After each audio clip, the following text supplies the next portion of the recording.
7:30 on a Friday. Do you know what that means? It's time for POW Online. Son las 7:30 de un viernes. ¿Sabes lo que eso significa? Es la hora POW en línea. POW Online, POW Online, POW Online, this is POW Online, POW Online, POW Online, we'll be learning about the Lord. Woo! Hello everyone. Sarah's just getting Marlo to sleep, so it's just me just to begin with, but hopefully that won't last too long. So while we're gathering people together, while we're just starting off, while I'm getting blinded by the sun, that's the thing, man. With daytime changing, now it's becoming summertime, the sun is now perfectly positioned to blind me during this. So I'm gonna have to deal with that. But I wanna know, as we begin, what's your snack? Tell me what your snack is.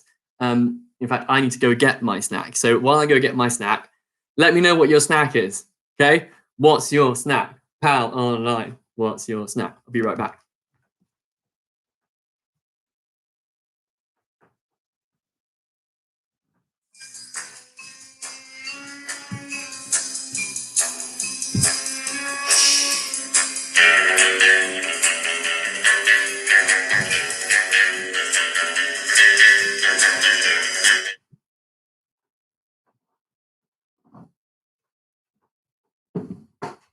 My snack of choice tonight is Tezza Chocolate Orange. Yes.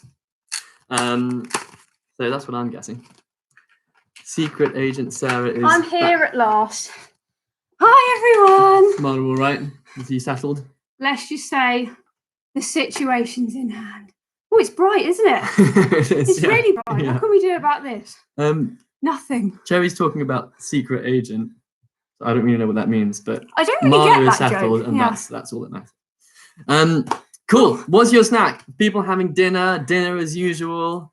Right. Chocolate orange. James Maloney loves a good chocolate orange. James Maloney, do you like milk chocolate orange or the dark chocolate? Nobody likes the dark chocolate. Well, that's what I would assume. I suppose they sell them, but I don't somebody know. must like them. James Maloney's a kind of a classy guy. I'm just thinking maybe he'd make an alternative kind of choice. Yeah, maybe. Dark James. What did I just say? I just said that James Maloney strikes me as the kind of guy that might like a dark chocolate orange. I love a chocolate orange. William Milne is not eating anything at the moment. Lewis is gonna eat something later. Guys, I feel like 7:30 is kind of late, but it's just because I'm used to it because we need to eat early because of dinner at Marlo. like 9 in the evening, to be honest. Yeah. So what's the best way to start a chocolate orange? To just kind of like whack it on the top. I think. Yeah, but I'm sure they used to do that in an advert, didn't they, for it? Whack it with something? I don't know. Did they? No, it's falling apart now. Compliments the zingy orange flavour. Well. I have a question for James Maloney. Sorry, this is only going to be relevant for half of you, but I want to know if James Maloney's face has still got Sharpie on it, because yesterday in a little challenge he drew a little moustache on himself, and I'm wondering whether it's still there. How long is it going to last for? What a mistake. In the Manson, they've got a freshly baked carrot cake. Oh, yum. I hope that's not your dinner. Yeah. I hope it is your dinner. I do that for dinner. It's got carrots in it. It's fine. Right, let's have a bit of the... yeah, and one of your many calories a day as well. Okay, so we've got a little bit of idea of what your snack is. Our snack is way too bright here. I know it is, but I'm not going to move it now. There's nothing we can do about it now. That's the thing about the sun; it goes down. So that's the opening challenge. The opening challenge, the opening chat over with. But we really want to get to the challenges, don't we? I think we should say last week with the send in a challenge over the week, I think most of you forgot about it, apart from one person. And so one person sent in a pair of DIY glasses, which is what we asked for. And I'll find it for you now. This person has got a point for their family. I guess we're doing it by family. And it's Max. They're pretty good, aren't they? Max, he made himself some homemade glasses and sent them in. Now, looking cool. Well done, Max. You've got yourself a point. I think we should give him 2 points. Scorecard. Do you want to grab the scorecard? Oh, yeah. Where is it? It's in the other room. Okay, you go get that. So well done, Mansons. You've got yourself another point. And everyone who's not the Mansons, look how easily you could have got a point yourself. But you didn't bother. Remember, guys, points mean prizes. I'm going to tell you right now what next week's challenge is, because next week's challenge is very good. Next week's challenge is this. What you need to do is you need to send a video of yourself in disguise. And This is such a good what's challenge. going to happen is I'm going to play the little video to Sarah without telling her who it is. And if you fool Sarah and she doesn't know who you are, then you automatically get a point.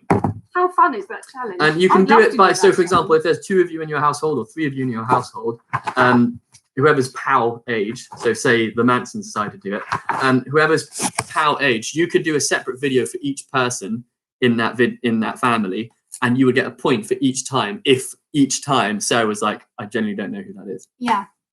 So that's your challenge. Send in a video of yourself in disguise. Yeah, if it's just a photo, I think it's kind of not as fun. But a video of you in disguise. Lewis asked, can't you just be facing backwards? I think the idea behind a video is that you're sort of doing something, maybe even saying something. Should we say they have to say something? Let's say you have to say something.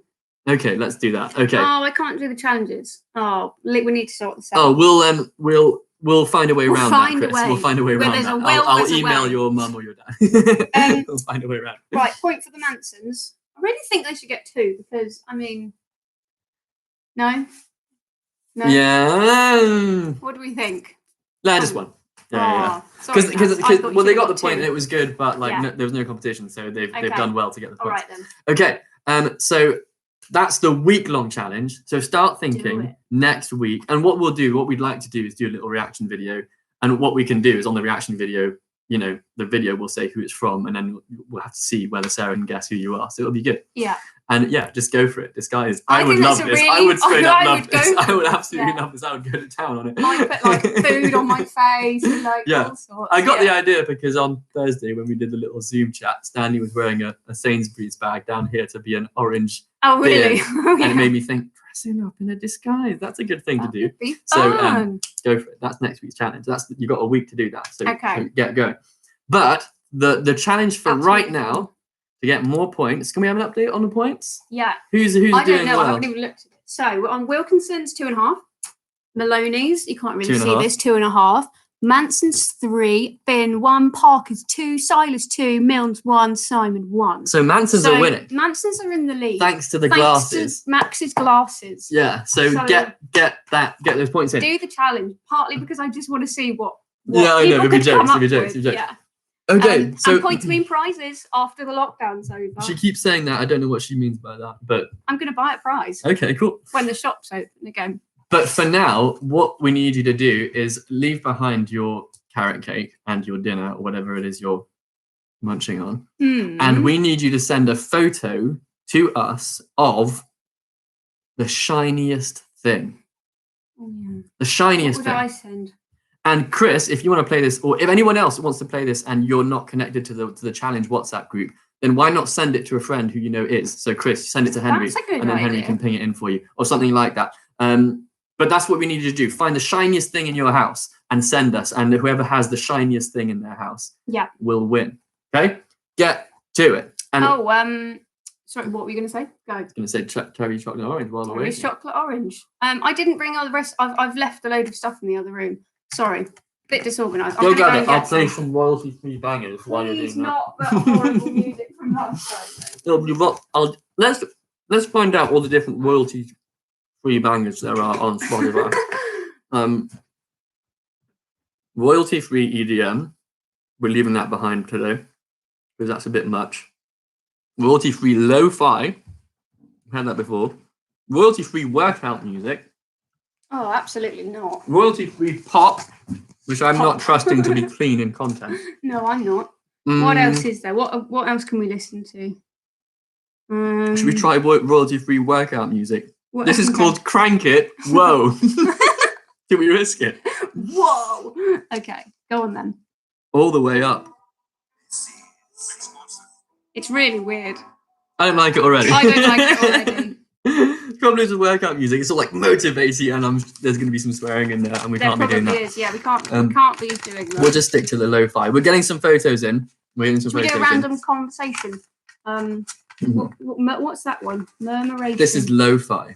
Okay, let's do a. Have you got your phone for the thingy-jig as well? No, I've told you I'm really, really on the back foot today. Okay. I don't even know where my phone is. I will start looking at the challenges. Shall I go and get it? Go and get it. Go and get the time phone. of challenge later. And I would start looking through some of the things you've sent in. Let's have a quick look. Oh, we got a carrot cake muffin photo. I think that's from earlier rather than the most recent one. Shiny mirror from the Mansons. Okay, shiny, yeah. A shiny CD, yeah, okay. Thank you, Mansons. Okay, the challenges are coming in thick and fast. Oh, goodness, yeah. Shiny teeth. Stanley's shiny teeth. Or is it? It's the braces. Well, it's the braces, isn't it? It's the shiny braces.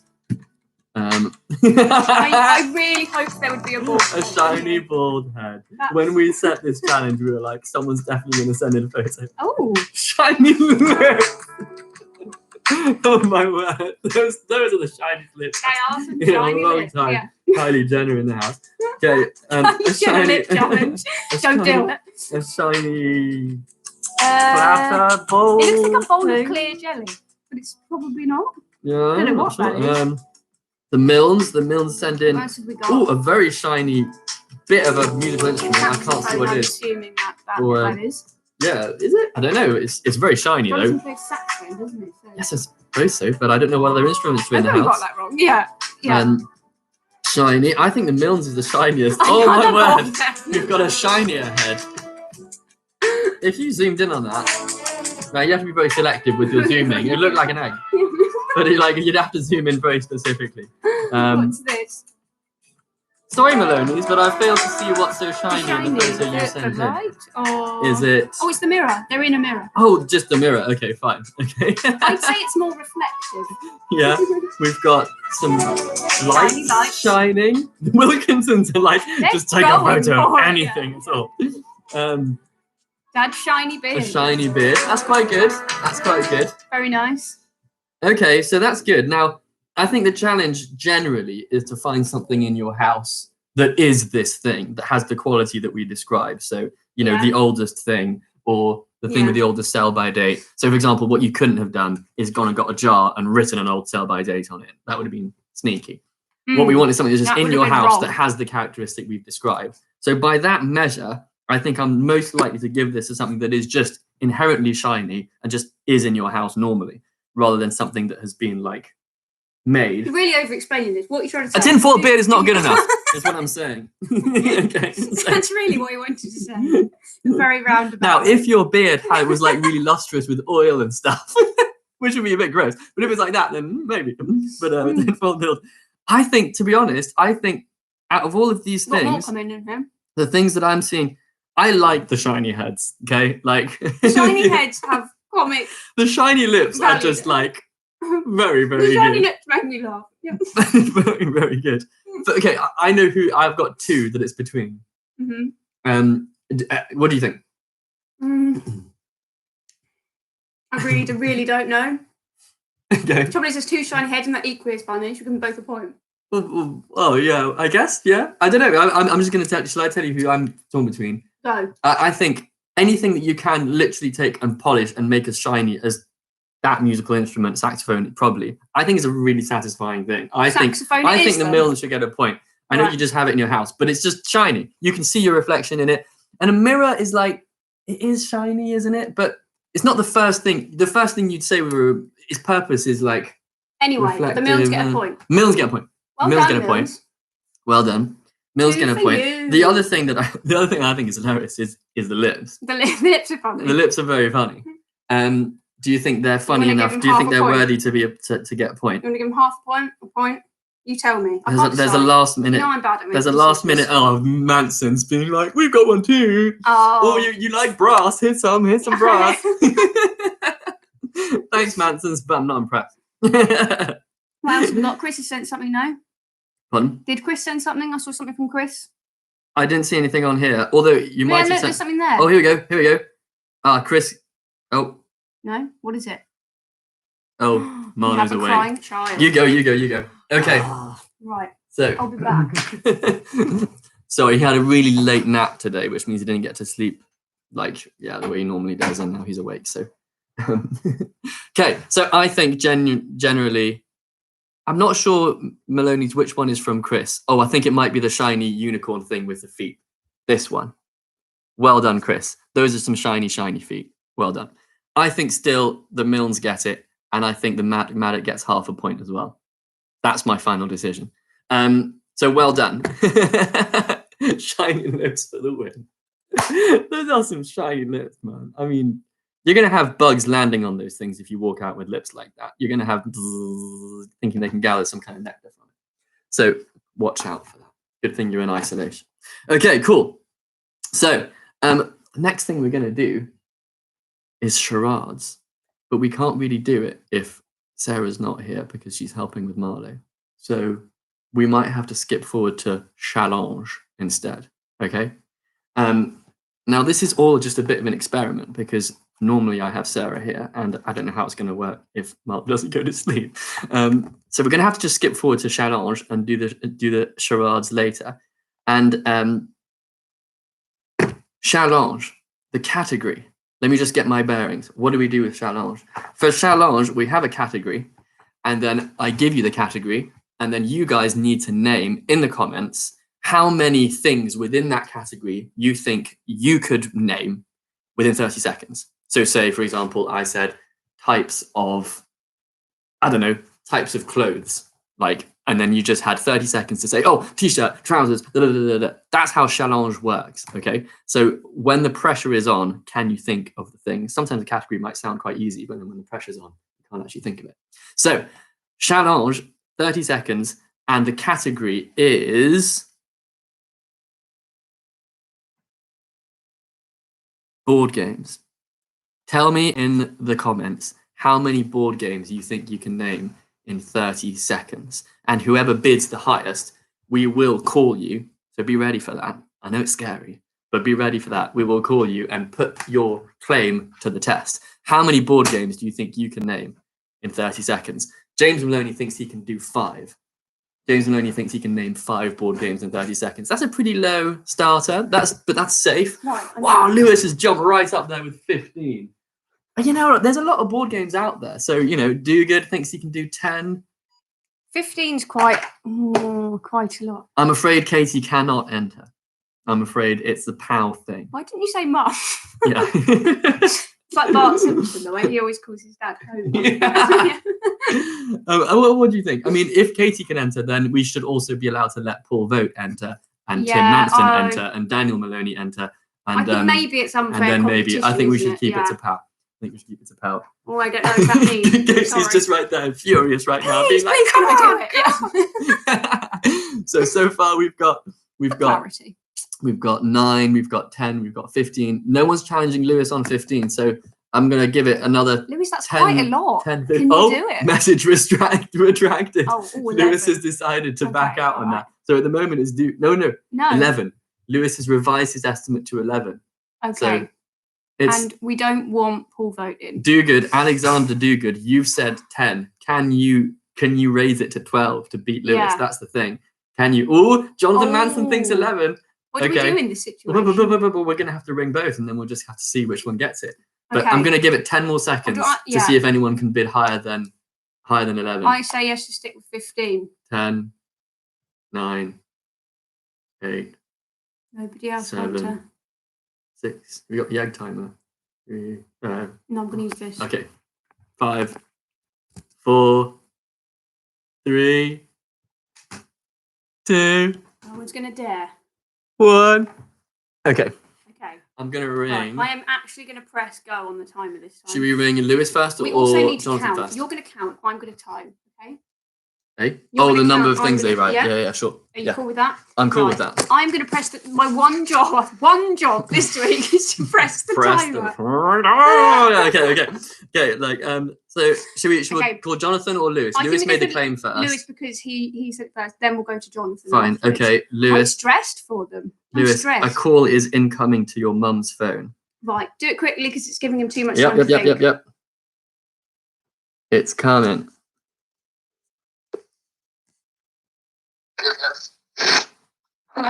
Hello there. Is Lewis ready to give us 30, as many board games as you can?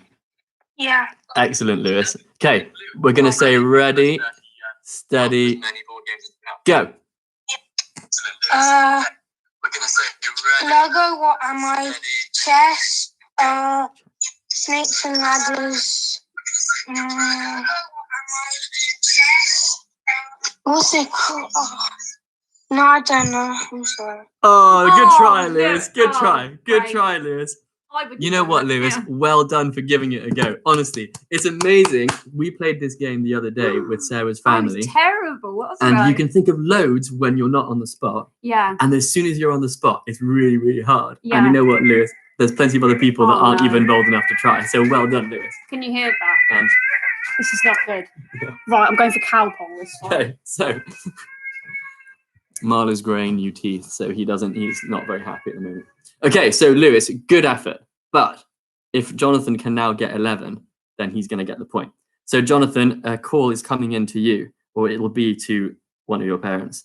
I'm going to just see who's on my thing for you. Okay, Vicky Manson, your phone is going to get a call for Jonathan to give us as many board games as he can in 30 seconds. And I'm going to have to try and manage the timer and the phone. Okay, voice call, here it comes.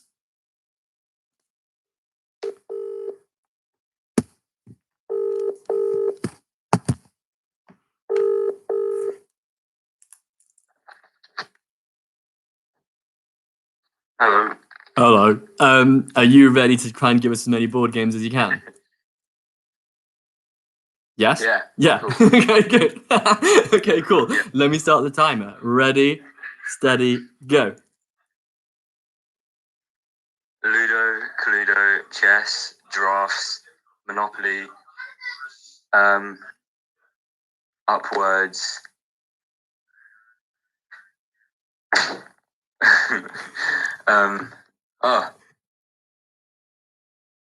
Carcassonne, Niche.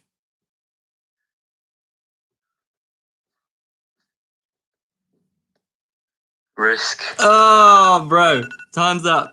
Oh, how many? Time's up. You got 8.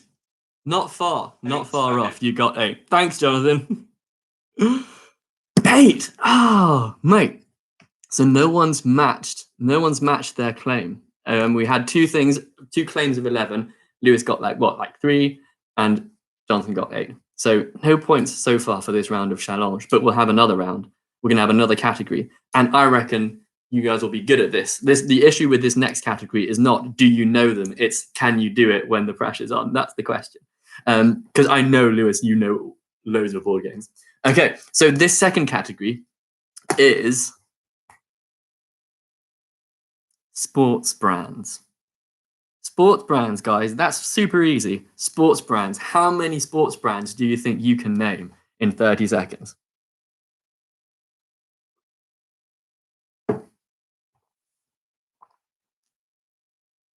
Oh, Lewis again with 10. Get in, Lewis. I reckon, I can just think of loads right now, to be honest. But the point is when you're on the spot. Because I know Jonathan Manson knows more than 8 board games as well. James Maloney, 5. Martha, 4. Cherry, 10. Cherry, this is your thing. Come on. I know that you and Maddie are down at, like, what is it? JD all the time, checking out those brands. You know these things.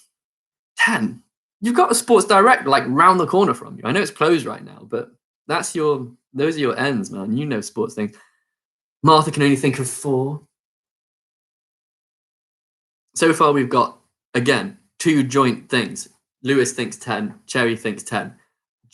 Silas, I want to hear from you. I know you know more than 10 sports brands.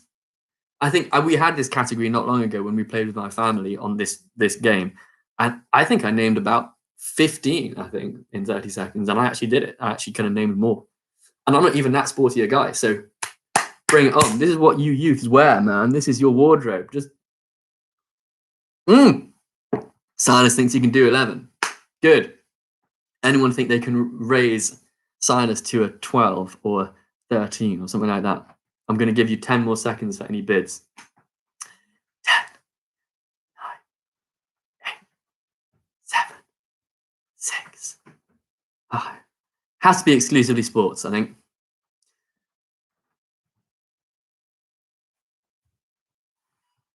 So, for example, if you have the M&S running range, doesn't count. Needs to have been a sports brand from the beginning. Okay, good. Silas has got 11. 11. Ooh, Lewis Good. has gone for 12. Cherry's gone for 12. Oh, the timer just went. Should we allow it? Oh, I don't know. Should we allow it? I don't know what's going on.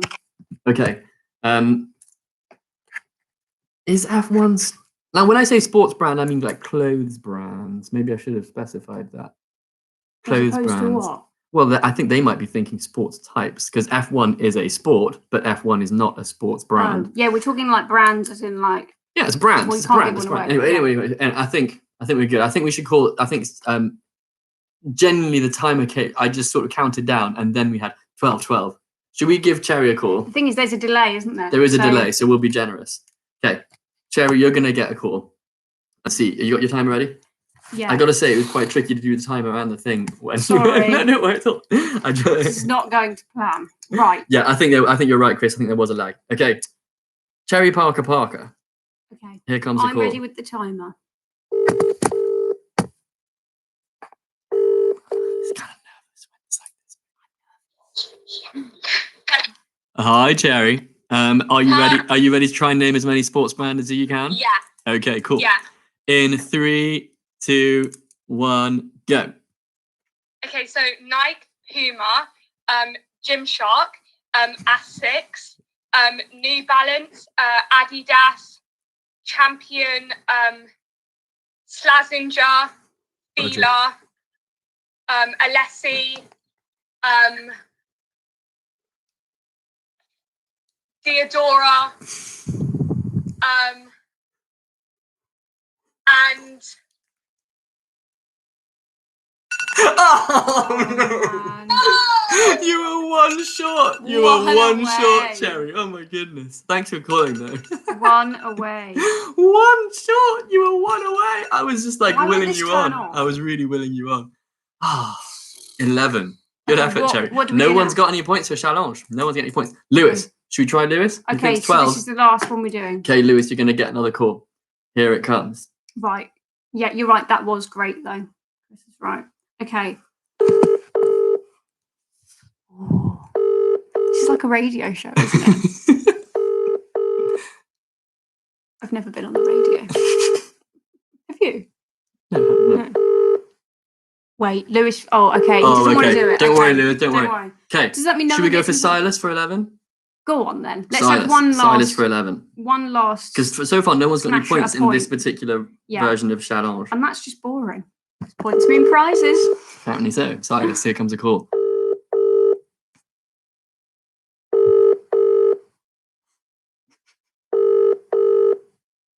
Checking out. No, I think he's just enjoying the fact that we're I just think sitting so, here yeah. waiting. Come on, Silas. You could. No, I think he's googling sports brands. Yeah, don't know. Silas, are you just? I think Maybe he's just gone to the toilet or something. he's going to miss chance for points. Right. Well, It's too late. It's too late. It's either playing a joke or What an something went wrong. anticlimax. Something went badly wrong. Yeah. Yeah. I hope he's Let's hope he's okay. Yeah. Who was the next one down? Because we Right, got time okay. to do one more. Yeah. Come on. Let's do So one more. we had Silas 11, Silas 11. Alexander said Cherry. 7. Oh, Cherry said. Alexander, should we go Alexander Wait, for no. 7? Was that the same one? Okay. Yeah. I haven't been.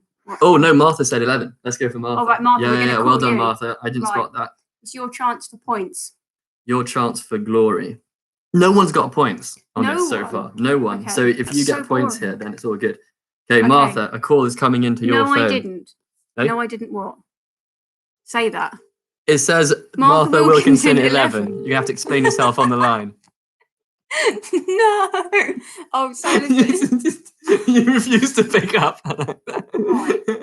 This is going to plan. Okay, forget it. No one gets any points. Okay. Right. Oh yes, you're right, Martha. You're quite right. Chris is Oh. eagle-eyed. She was specifying how many Cherry got. That's quite right. Okay. That's quite right. I remember that now. Ah, That was an anticlimax. Silas, Can I try let us again? know. Do you want us to call you or not? We can do it, but honestly, it's dragging now. It's really dragging, it needs isn't to it? happen. If you Mate. want us to call you to try to see if you can name 11, then you need Chris to let is us still know amazed at how right many now. Cherry got. He's like, I know. Cherry said 10 though. It was decent. But Right. the point though, okay, I'm going to call Silas. The Right. point is not who can do the most. It's can you match what you claim. Yeah. That's the point of the game. So here Right, comes here we comes go. a call to Silas. I'll get 15. Bold. I don't think he will. I think he will. I'm still going to not pick up again, is he? You're not going to get He's 15 if I hang sabotaging up. us. Oh, our program.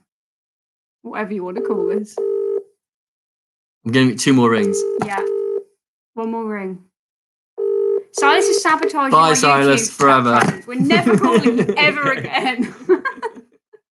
Okay, right. Well, that was a fail. That was a massive fail. Silas says he's ratty. It's not coming through. Really? Oh. Honestly, this is my final thing. Is it your phone? Final thing. Okay. Oh, final, dear. Everybody's effort. bored. Come on. Right. You call them. Yeah, you call us. It is now ringing. Ooh, that's there you go. really He's got it. Surprised. Okay. Cool. Right. Okay. Silas, be honest. Were you just trolling us? Were you kidding around? No, the internet. I'm hotspotting the live stream off my phone, so it's okay. like Fair a minute behind. Fair play. Well, you've had enough time to think, so I hope you do 50. He's gonna smash this. If I don't get it, I'll be so upset. This will be really embarrassing for you. Let's just pile the pressure on. Yeah, absolutely. Keep Everybody will remember exciting. you as being the one who failed. Right, let's do it. So, Silas, 11 sports brands in 30 seconds. 3, 2, 1. You said 15. What? You said 15. You raised it. All right, Silas, 15 sports brands in 30 seconds. 3, 2, 1, go. Adidas, Nike, Under Armour, New Balance, Lonsdale Everlast, Puma, Sondico, Umbro, Kappa, Gymshark, Asics, Slazenger, Fila,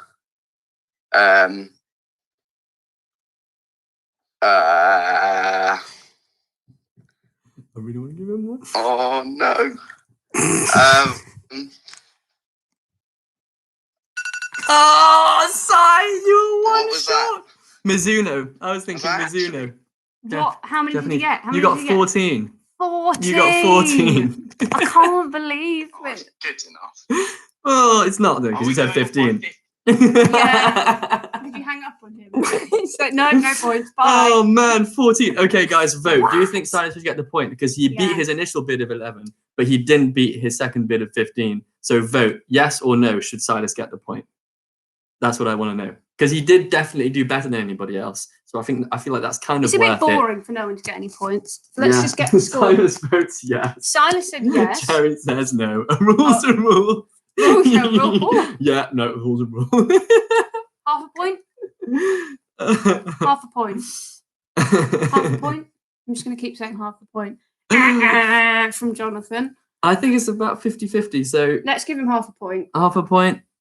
Okay, half Once a point I put it down, I can't take it away. Half a point it is. Half a point. Okay, well done. Okay. Well done, guys. That was challenge. Sorry for all my going in and going out. I just, you know... All right. I think Marlo just wants to join in. Yeah. He's like, that sounds like fun. I want to join. Okay. I genuinely think that probably is why. Yeah, probably. Okay, so now that Sarah's back, and now we can do POW versus Sarah charades. Ooh. Yeah. I'm gonna Add the lip point. The lip point on that. Yeah. What? The lip point, the shiny lip point. Oh, the shiny lip point. Was that a point? Yeah, it was a point. It was a point. Okay. Stretches. Warm up. Limbering up. Exhausted already. Okay. Be honest, have you seen the clues I wrote down? No. Okay, good. I just put them in my notebook right here. No. Sarah could have seen at any point. No, but, I definitely haven't seen them. So again, 5 things. What is this on this carpet? I've just put my knee in something. It's washed from Marlo earlier. Don't worry. Okay. Gross. So again, yes, POW, you smashed Sarah 4-1 last time. So you are overall in the lead by a significant margin. Basically, I just panicked under pressure. Like, I think it's I don't think I'm that stupid. I just think I make really stupid decisions when the pressure's off. The scores are in the thing over there. We'll update them later. But you're like 4 points ahead of them, or 3 points ahead, something like that. Okay, so there's 5 different things. Again, each of these things are not necessarily ones you'd find in a normal charades on a normal. Those are the best. Some of them might be. Some of them might be, to be fair. Okay, the first one is, and it's a. Okay, go. Right. Okay. We're ready.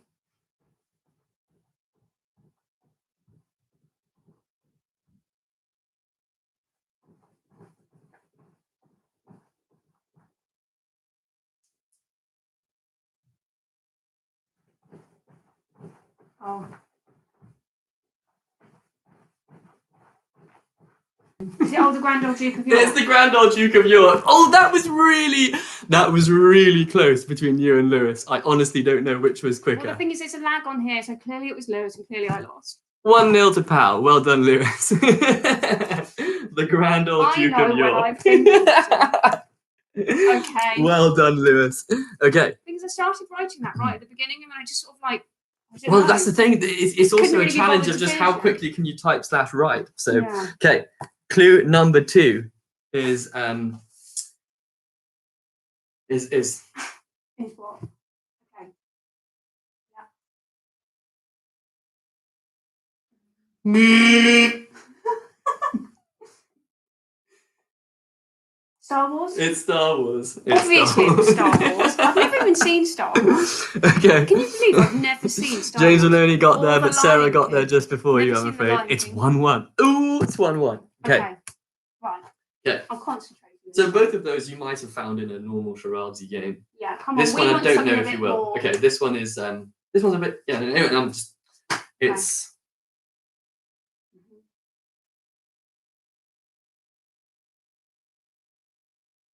Oh,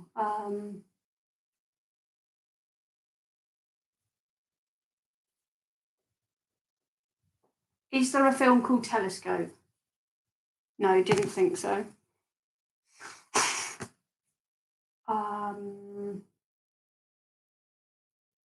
What? one of them has got half of it, but don't look. I'm not looking. I won't be able to read it with anyway without my glasses. What?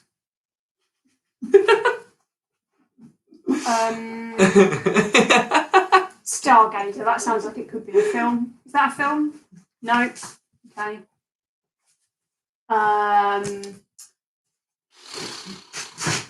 I don't know. What?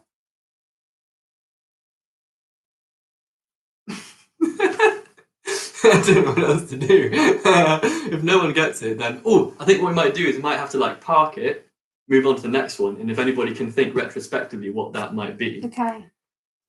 Some people. Silas has got it. It's YouTube. I thought you said it was a film. No. Oh. No, What? It's YouTube. Well done, Silas. I was thinking it was a film. YouTube. Yeah. Oh, well done. It's quite hard to do, to be honest. It's you. I'm trying to get the idea of, but yeah. Very good. Your thought. You telescope, me telescope. I don't know why I thought it was a It's film. YouTube. Okay. I am stupid. POW is leading 2-1, but there's still time for you to win this. Okay. You could come back and get the next 2 and win 3-2. Okay. Okay. The next one is.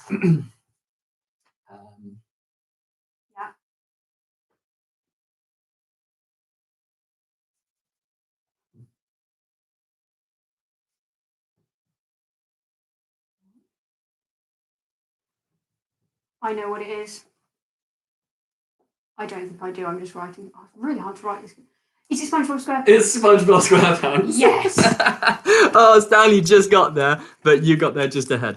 I'm And ready. lag might have affected that, but Sarah did just get it. Ooh, it's close. It's all down to this. It's 2-2. Oh, we're still going. Okay, It's 2-2. Last one. Well done. William Milne 10 days later. Is it SpongeBob SquarePants? I know the lag is affecting us, so don't worry. Okay, last one. Last one. Yeah. Okay. Wait, that didn't make sense what you just said. Oh, I know. It's Adidas. Oh, you were like Silas, and you were just so close. It's obviously Silas because there's a lag, and I'm just not very good at this game. So I think POW should get it. Okay, POW gets it. Well done, POW. You've won again. It's 3-2 to POW. Well done, POW. Give yourselves a round of applause. Well done, Lewis. Lewis is Adidas. Yes, Silas probably did get it first. The lag probably. Well done. Probably. Okay, cool. Let's update the points. You all right? Yeah, I'm still a bit stressed. Not from that. From oh dear, stressful day / evening. Right, who's getting points? POW. Yeah, on but this. where? But how many? What They was got it? 3, you got 2. They got 3. I got 2. So this is how it stands here. Good. I am losing. Overall score at the moment is Is POW have 12. Sarah has 8. Well Michael done. had to pretend he was chewing to give himself time to add 3 to 5. I think that's what happened. You know me so well. Yeah, that's what I happened. thought we were chewing. Yeah, I'm joking. Right. Okay. What's happening now then? Now it's time for Bible study. Cool. So get yourself a Bible. I've also forgotten my Bible. This is not my desk. I bet there's other people going and getting their Bible right now. So go get your Bible. Have another carrot cake muffin if you want. I'm going to open the window as well. Okay, it is boiling in here. It's I've got a boiling. Bible and some commentaries, but don't worry, I won't be reading them to you. I did read some of them this week, though. Some commentaries. Do you not just think this is just an excellent looking book? You think? I feel like you need It's a J.C. whole Ryle. you need a whole shelf of those books. You do. And you would look super sophisticated, have a pipe and some glasses and Yeah. I have many intelligent books. And I have read them all. And I have read none of them. Basically wallpaper. Okay. You want that one? I want this one. Okay. So Right. what we want you to think about as we get into this next section of Mark is we want you to think just off the top of your head, is religion a good or a bad thing? What do you think? Is religion a good or a bad thing? Think what people in your classes, school might say, what your friends might say, what you think the world might say, but also just think for yourself, like religion. Yeah. Just religion. Is it something that's good or something that's not good? Yeah. Lewis thinks good right off the bat. Thinks it's good. It's not always an ezy question to answer, is it? I guess, and it's a good thing to think about and to kind of think out. Well, what do we mean people by mean religion? different things by it as well, don't they?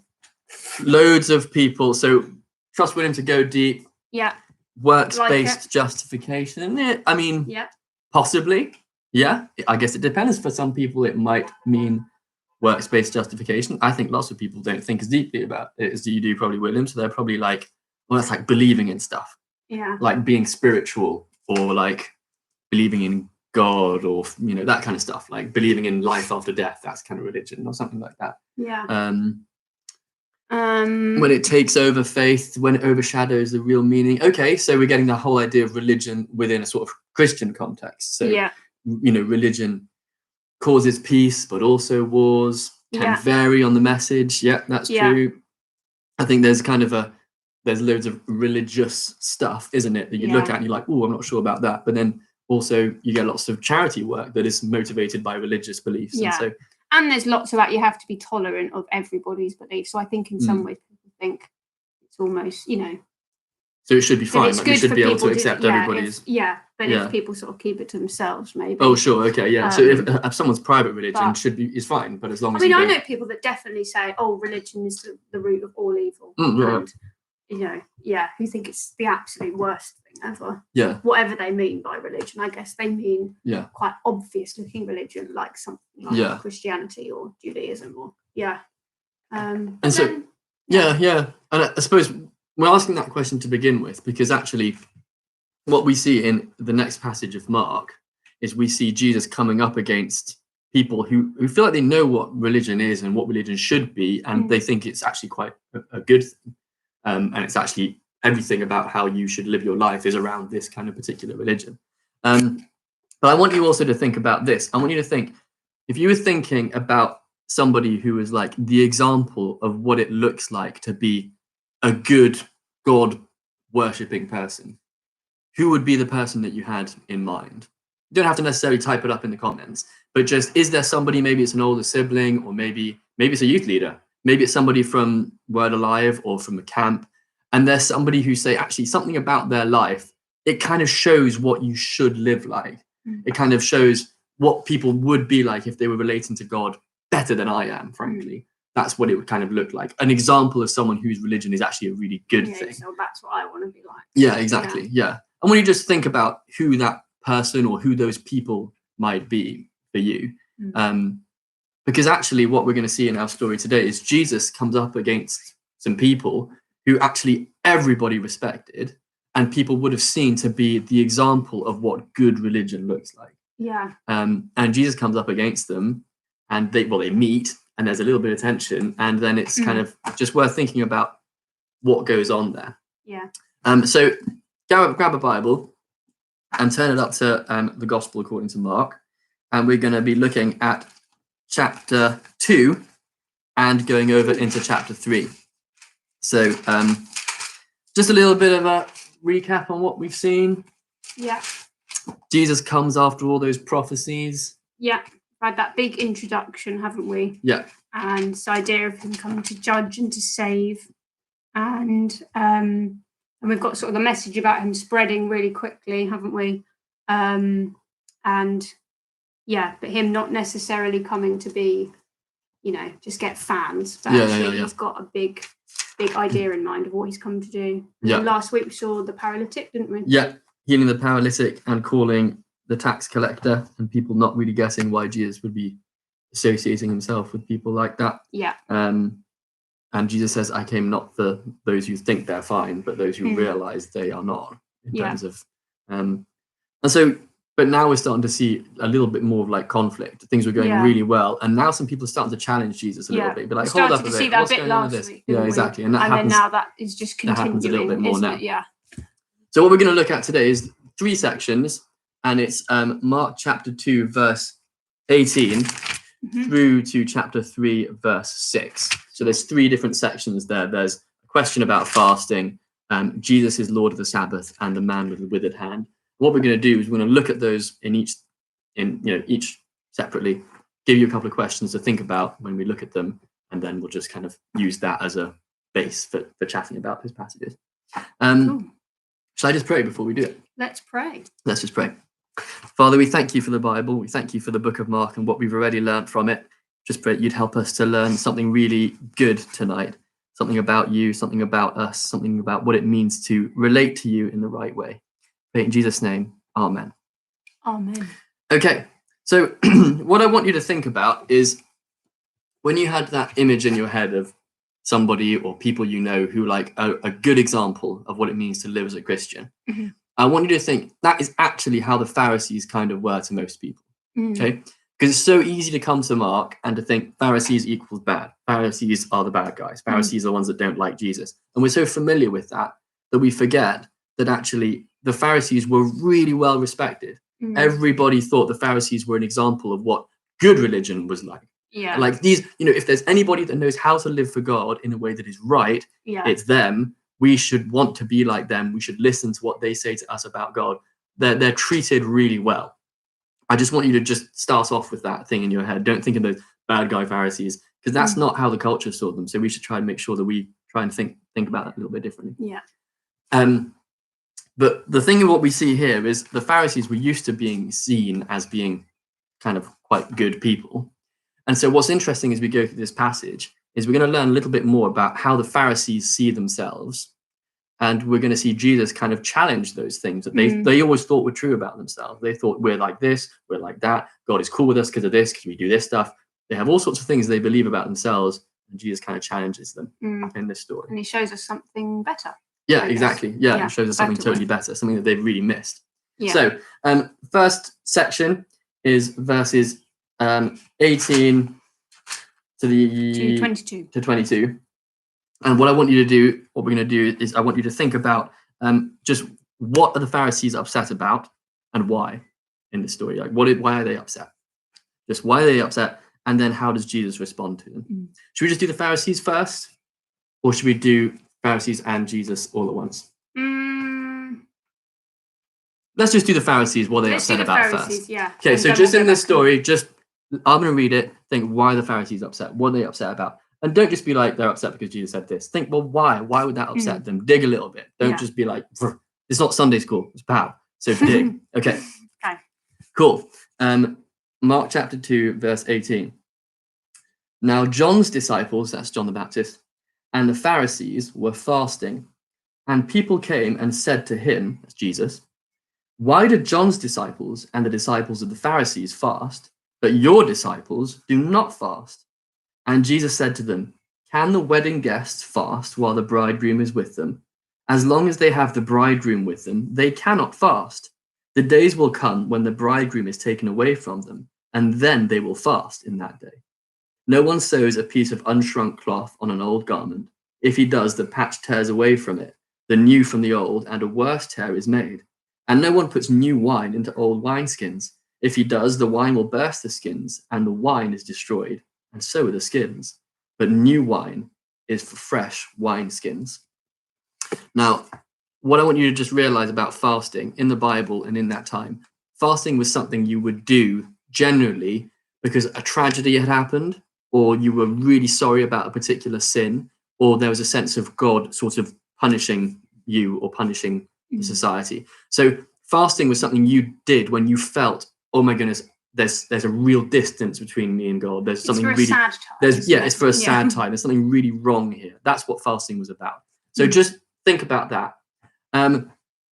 Why are the Pharisees upset? Chat about that for a little bit. What's going on with the Pharisees that they should be like this when they see that Jesus and Jesus' disciples not fasting? What's going on? Why they're half the answer. Well, why are they upset about that? Okay, some lo-fi music in the background to chat. That's the end of a track. That's the end of a track. There's a nice new lo-fi.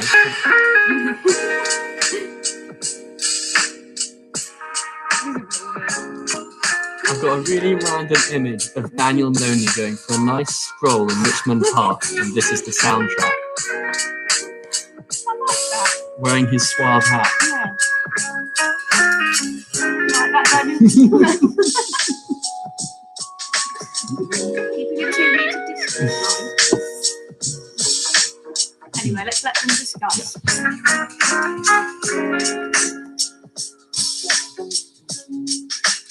I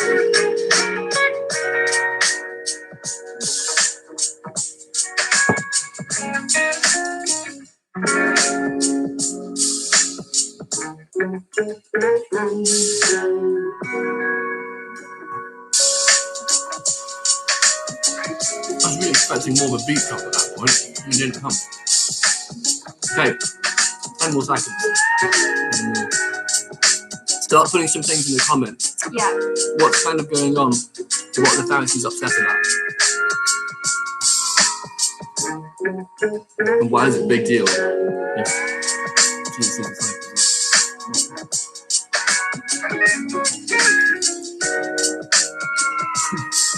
I keep thinking there's a new comment. Let's just see how this goes. This can vary depending on the situation. I think that's quite enough of that.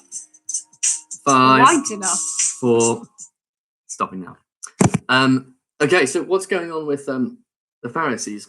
We had any comments? No, we have they don't know. No one thinks anything. Maybe this guy gave away too much. Maybe, yeah. They don't like the fact that Jesus' disciples are not fasting, like the disciples of the Pharisees are, and like the Pharisees of John the Baptist are. Yeah. So there's something about expectations of what religious people should do. Yeah. Jesus is seen to be a valid teacher, someone who has some authority, someone who clearly has some power. Yeah. So how come they're not fasting? What's going on? It just doesn't click with how they would do things. He's not doing things in line with the way that they would like things to be done. Yeah. And I guess maybe they sort of, I guess they maybe really think that is the right thing to be doing. They think, yeah, you know. Well, you certainly wouldn't fast for this isn't a diet they're talking about. No, they're not they're not decided to go vegan. They're kind of like what they've decided. This is a spiritual thing. They're doing it because of God, because of their belief in God, because of a sense of, no, I want to be a right person in God's eyes. Yeah. That's why they're doing it. And so when Jesus comes along and he's someone who clearly has something to say about God, knows something about God, but then just seems to be genuinely not living it up, but they're not fasting, they're eating, they're enjoying, that's fine. What's going on there? It just doesn't really fit. Yeah. Okay. Yeah. They probably don't like that he's creating a division between people, don't see that he's got people that are with him that are not doing what they've been doing for years. This is what we do here. Yeah. Stop coming in and changing everything. Yeah. And getting other people to, Yeah. I don't know. So think again, what do the Pharisees think about themselves in this story? what does this story already show us about what the Pharisees think about themselves? They think they kind of know a little bit about how you should live your life in relation to God. Yeah. And when they see someone who doesn't quite fit that, it's like, hold on, we kind of figured this out. Yeah. Like, you should be doing this. Yeah, and they think they're the ones that should be deciding what's right and wrong. And everyone is used to telling them that and treating them like that's the case. Yeah. So what does Jesus say in response? That's the other thing to think about. I think we should just talk about it. What do you think? Martha just says they think they're better than Jesus, which is probably true, don't they? But it's for them to decide whether someone should be fasting maybe or not. Yeah. Rather than Jesus. But I wonder what you think.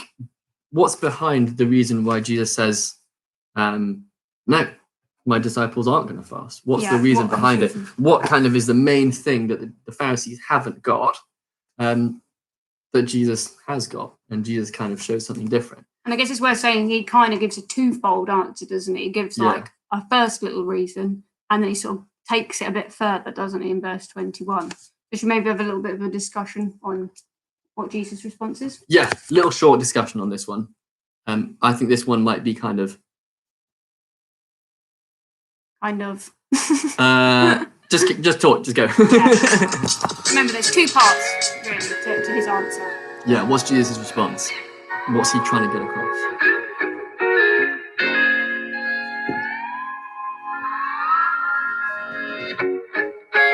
I'm just going to keep using this topic as long as it's here. So you're making your way through it.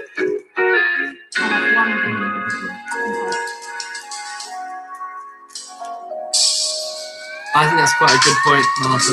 There's something that's sort of fundamentally different about Jesus' need to fast. And he says there's a time when the disciples will fast, but it's not now.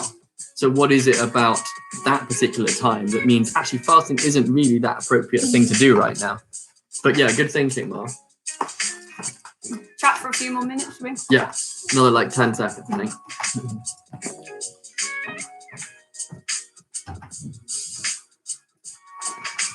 Let's put the chocolate away. Sad time. 5, 4, 3, 2. That wasn't seconds, that's beats. Okay. Time's up. So just as the song ended. Lovely. Right. Any other comments other than Martha? So I think the vibe really here is Jesus says there's gonna be a time when they do fast. Yeah. But as long as he is with them, it's not appropriate, really. Remember what we said about fasting. Fasting is something you do when you really feel the sense of like distance between you and God. So, because there's punishment or tragedy or sin that you're really sorry for, that's the context for fasting. Here, Jesus says, but I'm with them. Yeah. God is close right now. God is right there with them. Fasting is not the appropriate thing to be doing at this time. Yeah. Like you're claiming to know all these things about religion, but yeah. You're doing the exact opposite of what you should be doing right now, aren't they?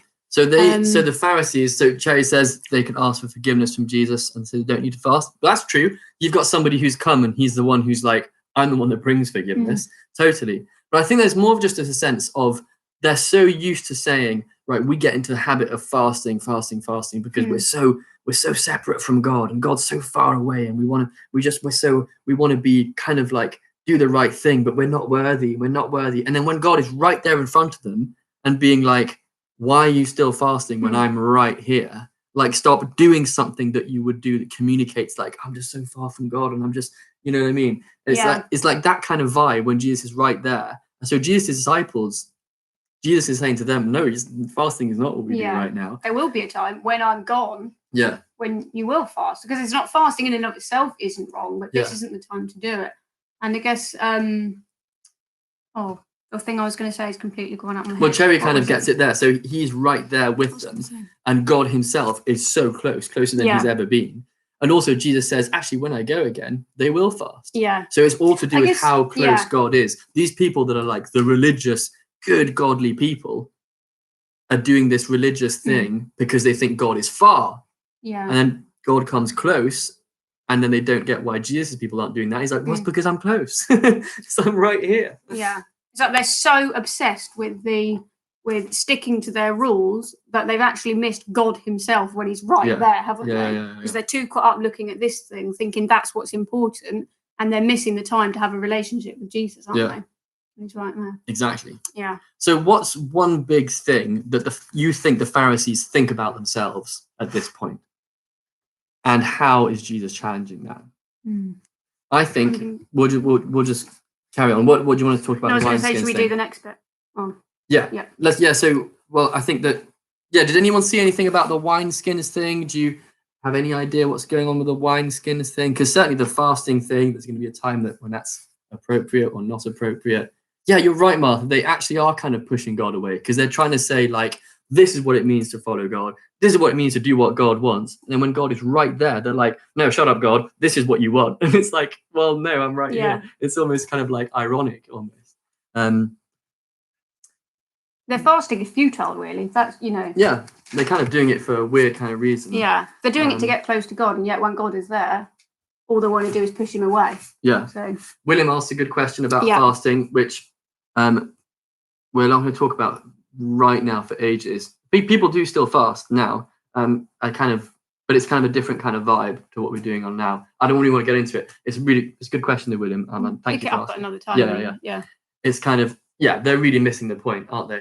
And then the wineskins thing, should we just chat about that briefly before we go on? Let's do it quickly. So Jesus sort of goes on a bit further. He takes it a step further and he starts talking about this.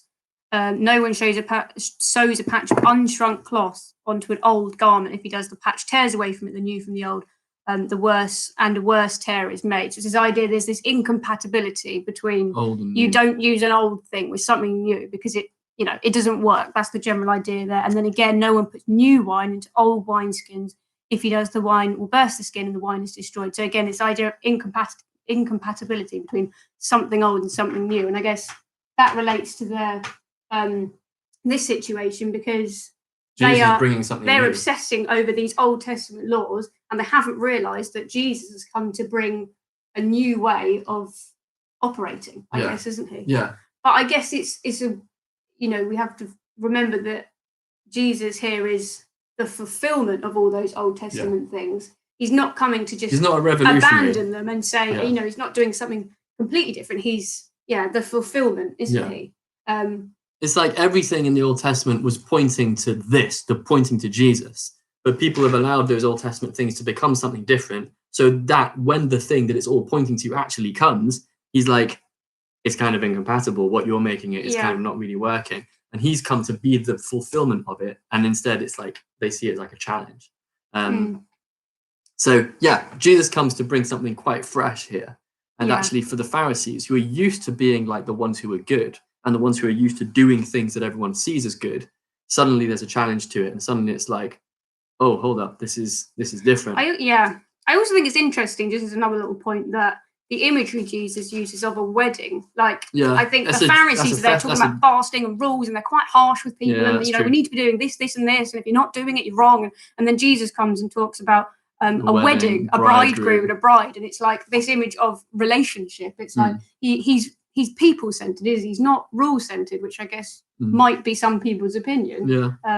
But actually, and he really cares about the people. Days would have been the biggest party ever. It would have gone on for days. He's there and he's with the disciples. It's a time for rejoicing because they're together. He's all about the relationship, isn't he? Yeah. That's what he wants. Totally. So I thought that's true. Interesting. The Pharisees are kind of like, why aren't you doing the rules? And Jesus uses language that's about celebration and closeness and relationship. Yeah. So for them already, you can see the Pharisees, the way they think about God is about, I do this, God is pleased. Yeah. Or I don't do this, God is not pleased. It's like a transaction. Yeah. Whereas Jesus already comes and speaks about relationship with God in a totally different kind of way. It's like free and like amazing and just full of life and just close, just really close. Okay, next section. There, isn't there? Anyway. Next section. We're kind of skimming over. So remember what we said a couple of weeks ago is we're trying to give you some basic stuff about Mark, so that you know a little bit about it, so you can keep reading for yourself. Because the thing is, it's good with a book to start big and then get small, isn't it? True. Get the whole story of the book, and then you can go down into the details.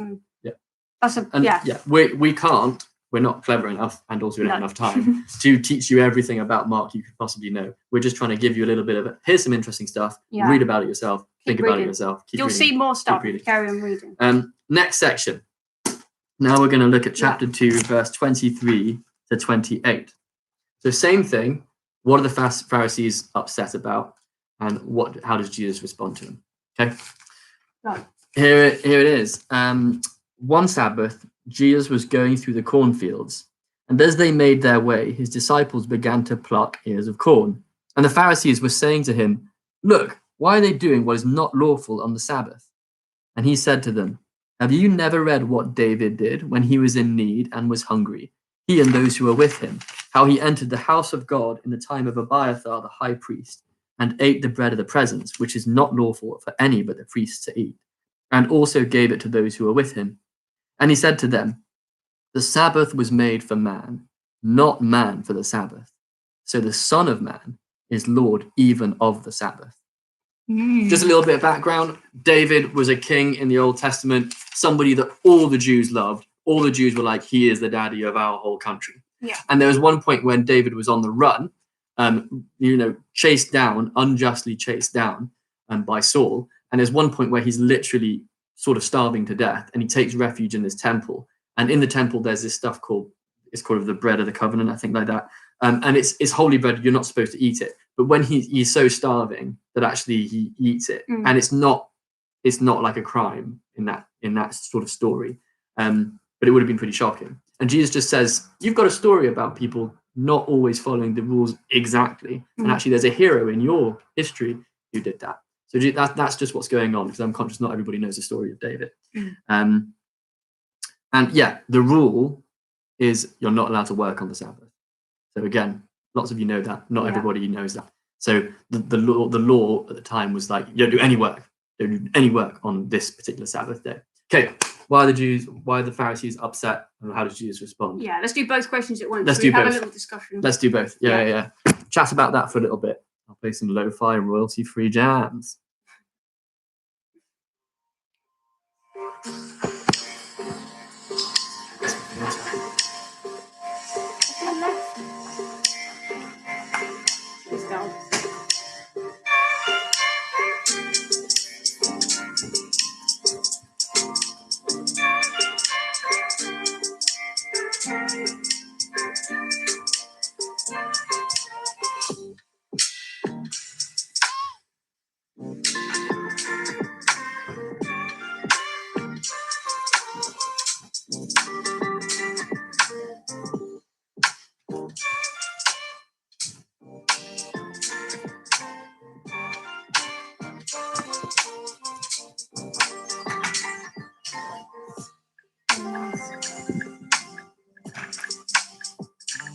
Ten seconds? Yep.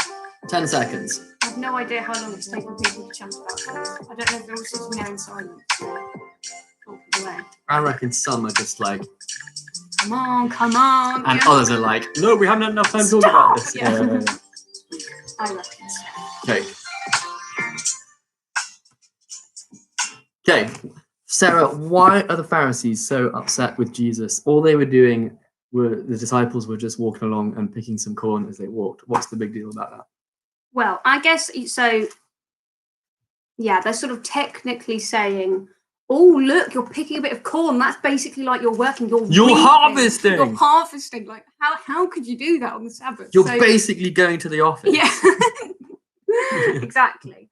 But you do sort of sense that behind this, that they're trying to catch them out, aren't they? I mean, one could really ask the question, what were they doing in the cornfields themselves? Because I think I read something about there being a law about commentaries. No, I think I might be wrong. There's something about you're not allowed to walk further than you need to. Something like that. They got really into their laws about the Sabbath. Yeah. So basically, yeah, it kind of seems like they're here trying to catch Jesus out. They're sort of looking for ways, aren't they? And they're like, oh, look, picks a bit of corn. Let's just say he was working on the Sabbath or something like that. They've almost got their little radars up, haven't they? They decided this guy isn't quite right. We don't really like this guy. So they're like watching him. And then you just kind of see the kind of like, picking things. Shouldn't do that. Yeah. Shouldn't do that. And it's just kind of like, the Pharisees maybe already dislike Jesus. I think you're right, James. I think they already think this guy's different. This guy's a bit dangerous. Yeah. Like, he's not fasting like everybody else is. that whole thing with the healing, the hanging out with Levi, tax collectors, like he's not doing what you would normally expect someone to do. He's kind of dangerous. So they're looking for, like you say, mistakes they think he's making, but Jesus is not making mistakes. He's doing something quite deliberately. But they're looking to catch him out, aren't they, at the moment? How does Jesus respond? What's Jesus kind of saying about that? How does he kind of challenge the way they've thought about the Sabbath? How does he kind of challenge just their whole kind of, Jews do the law, Jews follow the rules. We have these rules. Everyone must keep the rules, and God is pleased with us because we keep the rules. How do you challenge that for them? Chris, is it like they told them off for thinking about doing something? Almost, yeah. There's kind of a sense of what Jesus is doing is so little compared to the kind of the law that they're holding. But that's how tightly wound they are. They're about these grasping at rules. straws, aren't they? Really? Yeah, they are. Yeah. Yeah. I think again, to Jesus' response, he's kind of got, there's like two bits, aren't there? He says one bit and then he goes a bit further. And there's another. So there's a bit about David. Should we, and then let there's the people bit comment, about or the should we Sabbath. just start chatting? Yeah. What do you think? What do you think Jesus is saying? Why does he say something about David, but then also something about the Sabbath? Is he making the same point twice, or is he building on one point? Jesus definitely is showing his power and his authority. Mm-hmm. I think you're right. His knowledge about David. I mean, all throughout the Gospels, you see Jesus showing that he knows the Bible better than anybody else. And in Mark, there's a theme, him teaching with authority, isn't it? The people are amazed at the authority with which Jesus teaches. He takes the Old Testament, what the thing that the Pharisees are, have built their whole life on, and he uses it and actually shows them something that perhaps maybe they haven't even thought of, or exactly, or I don't know, or that kind of actually ends up disproving what they've just said. Totally, so, it's a bit of a. James says, surely what Jesus is doing isn't wrong at all.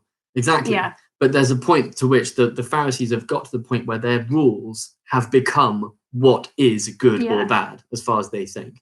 So for them, they've got this grid of what good or bad is, and Jesus is challenging that whole grid. Yeah. So for them, it's like, did this, that's bad because the rule says it's bad. And Jesus is like, do you even really know? And we're going to really see that in the next story, what good and bad and how their rules relate to that. James says it's sort of the only thing that Pharisees can't argue about. So the David thing. Yeah. It's true. They would have been. So I guess we should just unpack that David story. We haven't actually explained it, have we? How it links. So. Well, yeah. Go on. What do you want to say about the David story? No, so I'm just going to say. So Jesus is giving an example of somebody in the Old Testament who had need and actually essentially contravened the rules in order to provide for their need. And then again, I guess the point he's saying is that, in a sense, need takes precedence over this just sort of religious practice. Yeah. Well, it's religious practice that's religious practice for its own sake, isn't it? That's kind of thing. You know what I mean? That's exactly, and that's kind of what William kind of adds to as well, and it's connected to the Sabbath thing. Yeah. So the Sabbath thing is not supposed to be just meaningless works with a hard heart. Yeah, exactly. Yeah. Because that's what they're all about. That's what it is with a hard heart. Is a hard heart works because their relationship with God, as far as they think, as far as other people who watch them think, is you do these things, God is happy with you. Yeah. And if you don't do these things, like that's a good thing. It's transaction. It's like a business partnership. It's almost, whereas Jesus comes and again, he just breathes new life into all this kind of thing. It's all about this relationship thing again as well. He's people-centered. He wants a relationship with people. And actually, so again, here, the need of the people takes precedence over these just sort of honestly quite pointless religious rules that they kind of come up with. Now, there's two. I just want to stop and say something about the Sabbath, because I think there's two extremes that we can take with the Sabbath now, as Christians now. One extreme, which we're less in danger of, is being super extreme about the Sabbath and saying we have a day where we don't do any work, where we kind of you don't do anything. We're like not lazy, but we kind of like no one must work. We had people. I knew people who said, "I don't even watch telly on the Sabbath. I don't even watch because someone else has to work to do it." That's one end. You can be really extreme about the Sabbath, but the other end is to say the Sabbath doesn't really matter because now we're in the New Testament. It's not the same as the Old Testament. So I don't really need to have a Sabbath, like a proper day off or things like that. But what I want you guys to see, all of us to remember, is what Jesus says. It says the Sabbath was made for man. It's made for you.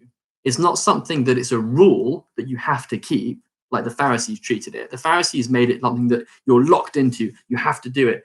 It's not that.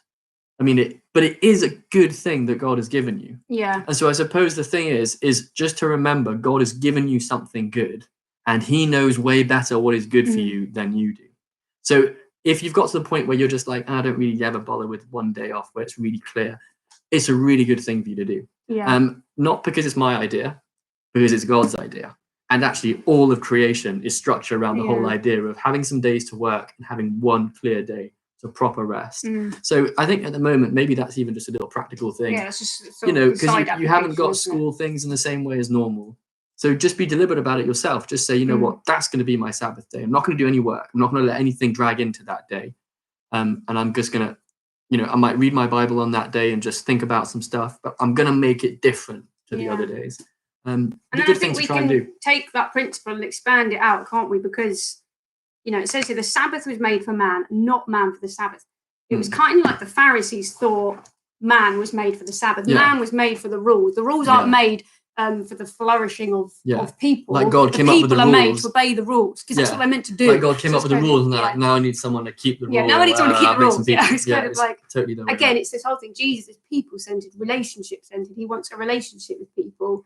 He's created rules for the good of people, hasn't he? Exactly. Not because he likes rules. Do you know what I mean? Exactly. That's such an important thing. Just remember what we're seeing about God here, and just remember what people's idea of who God is. I mean, how quickly do people think about God as being the rule giver? He makes rules. Do that. Don't do that. What do we see here about who the rule keepers are? The rule keepers are people. Yeah. People are the ones that make up codes of morality that you have to keep, and this person's wrong and this person's bad, and I can judge you because of that. God is the one who wants a relationship, and yes, he gives the law, which is good, but the law is so much bigger than just keep the rules because I like rules. Yeah. So what do you see about Jesus? What is he telling you? What is he showing you about what God is like here? Like, and how is that something that the Pharisees had never even really considered? Yeah. And really, like, whose rules and principles would you rather follow, the Pharisees or Jesus? Absolutely. I think I know. Yeah, totally. Okay. Right, let's get to the last section. Okay, so again, same question. What are the Pharisees upset about? How does Jesus react? Cool. You're right, Cherry. We would be totally lost without the rules. It's another thing. It's not something that's like, you have to have these. They're so good for you. They're good for us. Like, see them as an amazing gift. But anyway, next section. Chapter 3, starting at verse 1. So again, Jesus. Again, he entered the synagogue, and a man was there with a withered hand. And they watched Jesus to see whether he would heal him on the Sabbath, so that they might accuse him. And he said to the man with the withered hand, come here. And he said to them, is it lawful on the Sabbath to do good or to do harm, to save life or to kill?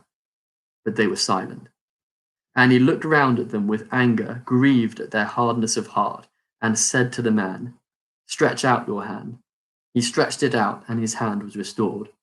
The Pharisees went out and immediately held counsel with the Herodians against him. Herodians are the people that supported the king, who was called Herod. They plotted, held counsel with the Herodians against him, how to destroy him. Well, there's a lot in this one. There's a lot. And we don't have time to do everything. No. But just, what are they upset about? Why are they upset with Jesus? And how does Jesus respond? And Jesus is kind of amazing in this story. But, okay, give yourselves a few moments to chat about it. Yeah. And you know what's coming up next. You know what's coming.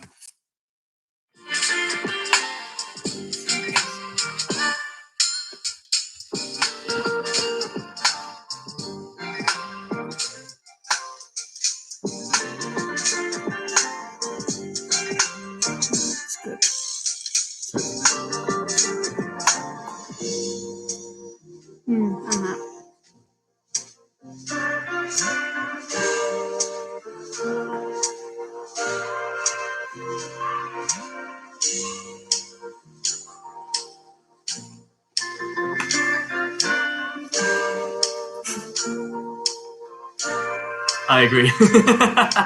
Music is weird. What was going on? The EDM was just a little bit. That's what that royalty free. You take away the royalty, suddenly it's rubbish. Sorry, you try.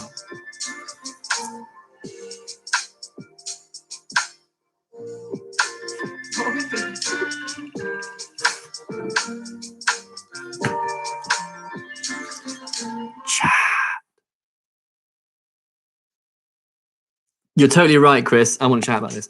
You're totally right, Chris. Jesus is being really rebellious. You're totally right. Yeah. Jesus is coming along and he's doing things so differently to what they've always thought was the right way to do things. And the thing is they're not just, you know, when sometimes someone comes along and they're a bit different and they don't do things the way you do. And, you know, that it's more than that for the Pharisees. For them, it's about this is how God thinks we should live. Yeah, he's dangerous, this man. And so for them, they think Jesus is not just an enemy of their practices. They think Jesus is an enemy of God. Yeah. So God himself has come as Jesus, and they're so blinded by their rule keeping kind of patterns that they think God would not like this man. Yeah. He's not keeping the rules that God gave us. And you're like, it's God. It's God. So you're totally right. That's a good spot though, Chris. That's a good spot. Yeah. Yeah, he is. And he is, you're right, James. He's a threat to the influence of the Pharisees. Yeah. He's kind of coming. And suddenly, if he does start doing this kind of thing, then that starts to undermine the Pharisees a little bit. So what, let's just summarize them. Yeah, So what are they upset about? Let's just do it. Let's just, because we don't want to get too long. They're so really... Again, they're upset that he's healing on the Sabbath, which I guess is work. Them, like, it's work. Again, he's working on the Sabbath. Yeah. Well, they're not even. Which is a bit they're not even upset about it. They're watching him to see it. So at the beginning, they're there in the synagogue, being like, "What's he gonna do?" Yeah. But how crazy that a person with a shriveled hand is there, and which is shameful as it is in the synagogue to be there with being, you know. Yeah. Sorry. Yeah. But I was just going to say, how crazy is it that someone who has clear need is right in front of Jesus? And you think lots of people might be thinking, oh my goodness, maybe he'll heal him. This guy heals people. Yeah. And the Pharisees aren't hoping for a healing so the guy will be better off. They're hoping for a healing because then it can catch him. Yeah. Like how and it's like you say, William, earlier about hardness of heart and the way they see the Pharisees. The Pharisees see the law. That's exactly what Jesus is like, isn't he, in his response? That's the issue, is that proper hardness of heart. They've got a hard heart against Jesus and they've got a hard heart against people, really, haven't they? It's both of those things. And they've got a hard heart against God. Yeah. Because they think... Jesus and ultimately I know, God. But that's the thing. They think we have hard heart against Jesus, sure, because he's coming and he's challenging everything that God has told us to do. But actually, they've got God wrong. Yeah. It's not that they got God right and Jesus came along with something new. They got God wrong. If they'd got God right... They would have seen him when he was standing in front of them. Yeah. Like, it's kind of, and Jesus is always saying that in the Gospels. He's always like, I'm sent from the Father, I'm connected to the Father. So they're upset that Jesus is healing or working on the Sabbath, but because they're looking for a reason. Yeah. And so then what's Jesus' response? Yeah. What's Jesus' response? I mean, he knows what these people are going to do. Yeah. You know, he knows what's going on in their heads. He knows what plans they're going to make. Yeah. Are we waiting for them to answer? I think we should just say it because we haven't got masses of time. And if comments come up, I mean, do comment as you feel. And one of the big things that we see about Jesus. So remember the question we asked at the beginning: what do the Pharisees think about themselves? What are they, and because of what they think about themselves, what are they actually kind of communicating about God actually in that? But then what do we actually see God is like in Jesus' actions? I think that's the two big contrasts here, isn't it? God according to the Pharisees and God according to Jesus. Which one is the real one? And, you know, which one is the better one in a sense? So Jesus' response is, so he says, I think it's interesting, he says, is it lawful on the Sabbath? So he brings up this whole idea of law again. That is my favourite topic. This is your favourite topic. Let's talk about the law, Pharisees. Is it lawful on the Sabbath to do good or to do harm, to save life or to kill? He's giving that, again, it's one of these good questions, which is just basically an impossible question. There's no way for the Pharisees to answer this question, which puts them in a good light, is it? Because if they say, it's lawful to do good, it's like, oh, so I can do stuff on the Sabbath. Yeah, it is. Yeah. Whereas if they say it's lawful to do evil, then everyone's like, oh, clearly not. Yeah. So he's got them. Yeah, he is super clever. Yeah, it's like Cherry said earlier, he's always super sharp with his... every word is like, just nails it. Chosen. But he's never just like, you Pharisees are idiots. Like, there's still compassion and control. And, But again, it's this point of the need of the man takes precedence over the sticking to the rules, you know, really legalistically, doesn't it? There's a man in real need in front of him, and that's what takes precedence. Because again, what we've been saying this whole time. Jesus wants relationship with people, not just a bunch of people who can do X, Y, and Z. You know, we can just keep rules. And then why would they say it was lawful to kill? Wait, I don't understand the question. Do you understand the question? Oh, yeah. So why would they say it's lawful to kill? I think there's just a sense of, I don't know what the exact wording is there, but I think he's basically challenging them, and he's just kind of challenging the hypocrisy of how they keep the law. For them, there's this kind of just big sense of, for them, it's about doing. You're not even supposed to like do stuff on the Sabbath. So Jesus is kind of just basically setting up a contrast and said, you're so obsessed with like not doing, but actually on a day like this, when you have an opportunity to do good, what should you do? Should you do a bad thing or should you do a wrong thing? And for them, they're like, a bad thing or a good thing. And for them, it's like a good thing, but they don't want to say that. It's kind of the answer is obvious. So what Jesus is doing is he's setting up a thing where the answer is obvious, but they don't want to say it because it would like give him an excuse to do the thing they don't want him to do. Yeah. So that's the kind of the situation. They can't answer because the answer is like clear. Like you say, they can't say let's kill. Like you can't do it. So you have to say the other. And then Jesus is like, well, heal him. And then haven't got a leg to stand. He's giving them a conundrum, and then they're stumped, aren't they? They're kind of like, oh, we just won't say anything. Yeah. And then, so then I guess then the next bit of Jesus' response is that he's filled with anger and he's grieved at their hardness of heart. A bit like what we said earlier. That is what it is. Their hearts are hard. They have no compassion. And their hearts are hard towards God. They can't see him when he's right there in front of him. And I guess that results in being harsh towards people. There's a guy there in complete need, and all they care about is catching out some bloke they don't like. And then obviously Jesus heals the man. And then, like, I think the ending of the story is crazy, just complete irony. That the result of this miracle, it's healing for one man, and the other result is that the Pharisees then go out and plot to kill Jesus. I mean, we started out this story with them thinking they're the religious ones, they're the arbiters of morality, they decide what's right and wrong, and that, you know, they're the ones who are close to God. And the story ironically finishes with them plotting to kill God. So I mean, it just could not be further from what people think of them and what they think of themselves, could it? So it's a warning, I guess. I think there's just a bit of a warning here, just in terms of to anybody who thinks they know God but don't know Jesus. And it's just a really obvious thing that just jumps out to you here. Anyone says, I really believe in God, I think he's up there. Oh, what do you think about Jesus? Oh, no, you don't really know God then. It's Jesus comes and he shows you what God is like. He is God himself. And so if you ever come across somebody, or maybe it's you yourself, if you feel like I don't really get Jesus, but I do believe there's a God, you haven't really got God yet. That's really what's boiling down to. Because these Pharisees think, we're cool with God. We know the deal with God. We're living for God. And then Jesus comes and they're like, no. And it's clear they've completely missed it. Hearts, doesn't it? That they're hard. We did a lot tonight. Yeah. Well done, guys. You stuck with us. I think just the big things to think about is if the Pharisees were right, if they had been right, what would God be like according to them? Imagine that they were correct about God. Like, that would mean God is someone who is like, rules, keep the rules. As soon as you slip up, I'm going to smash you. And that's what they're saying God is like. And completely like cold and distant. Cold, distant, transactional. Has made the rules because he loves rules and then has given people to fill in those gaps. And then Jesus comes, and how does Jesus show God to be something so much better than that? So much. I think that's a big thing for us to think today. I think just think for yourself, what does this tell you about God, about who he really is? And also just maybe challenge yourself a little bit on how do you think about, the stuff that you should do as a Christian? Do you see it as a rule that you like have to do? Or do you see it as a good thing that God has given you to do? Like Martha said earlier about the Sabbath being to praise God. I think that's totally right, Martha. But I want you to think about the Sabbath as being a day to enjoy God.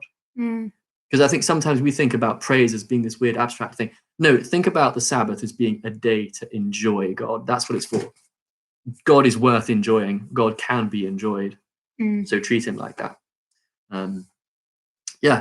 That's the big thing. So we asked at the beginning. I can't believe you stuck with us for an hour and a half. We asked at the beginning, is is religion a good or a bad thing? And we've seen an example in the Pharisees of religion when it's really bad. Yeah. And I think what we see, and I think what I want us to think, I suppose, is religion that is detached from Jesus is going to be bad. True religion is good. True religion, in a sense of living a life that is attached to the truth of Jesus, is always going to be good. But like religion for religion's sake is like William summed it up at the beginning, useless. actually.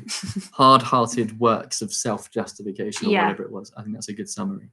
It's not going to do anything. Okay, I'm going to pray because I don't want us to drag on too long because this has been the longest one. And then I'm going to pray and I want you to vote whether you want to do the final related item challenge or whether you want to call it a night. But I'm going to pray first. Oh, that's boring. Okay, I'm going to pray first. Father, we just pray that you'd help us to see you the right way. Suppose we see these Pharisees and it's so easy to think, oh, we're so different. But actually, I guess in many ways, we're just as flawed and we make stupid mistakes about you and, you know, we get you wrong. And so we pray that you just help us to just see you for who you really are.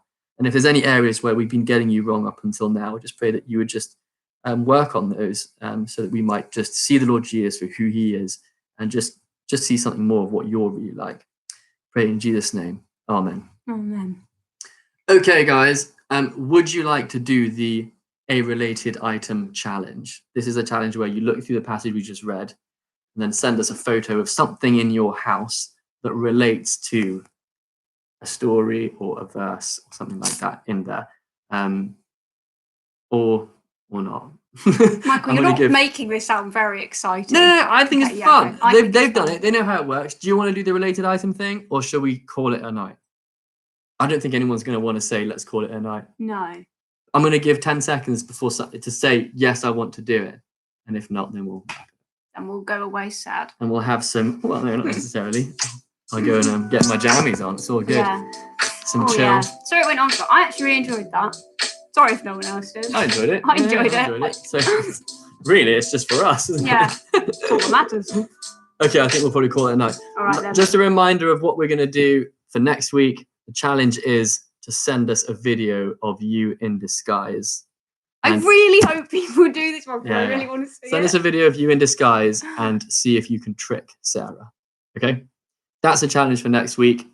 We'll see you next week. Bye, guys. Bye, guys. Have a nice night.